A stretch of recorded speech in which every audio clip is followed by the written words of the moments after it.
Le message du jour vous est présenté par notre frère Marc. Salut, chers bien-aimés de notre Père Céleste.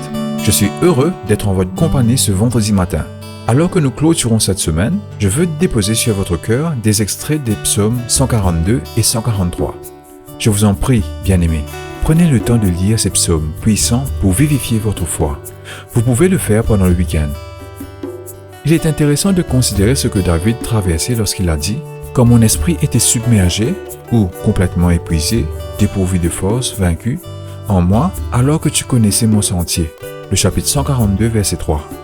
David le répète dans le chapitre 143, verset 4. « Mon âme est accablée en moi, mon âme en moi est troublée. » David en fait dit à Dieu « Je me noie dans les ennuis, je suis attaqué par mes ennemis. Cela me fait sombrer. » Il cria au Seigneur « Écoute mon cri, car je suis effondré.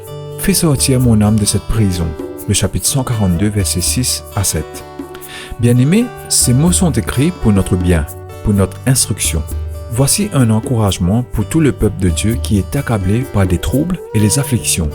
Certains se noient dans des problèmes financiers, accablés par des dettes.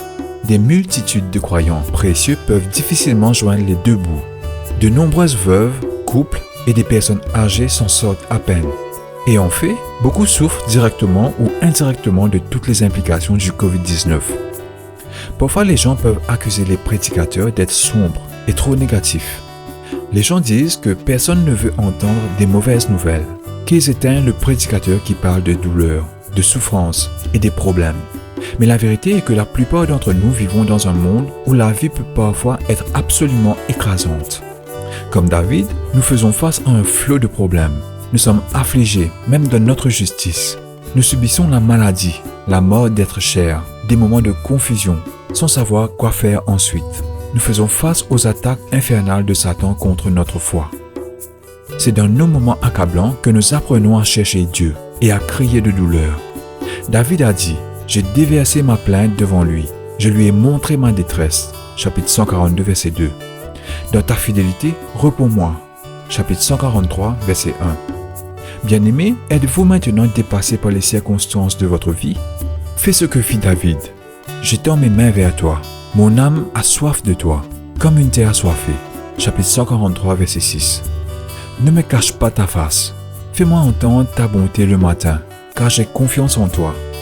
Fais-moi connaître le chemin par lequel je dois marcher, car j'élève mon âme vers toi. Le chapitre 143, verset 7 à 8. Délivre mon âme, Seigneur, de mes ennemis. Je fuis pour me cacher. Enseigne-moi à faire ta volonté, car tu es mon Dieu. Ton esprit est bon.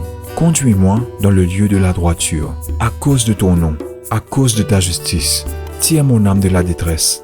Le chapitre 143, verset 9 à 11. Bien-aimés, soyez encouragés. Dieu a tout sous contrôle et vous accompagnera tous les jours à venir. Il tiendra ses promesses. Faites-lui confiance. Que Dieu vous bénisse. Profitez de votre week-end avec vos proches. N'oubliez pas le culte familial et collectif. Et reposez-vous un peu. On se retrouve lundi. Au revoir.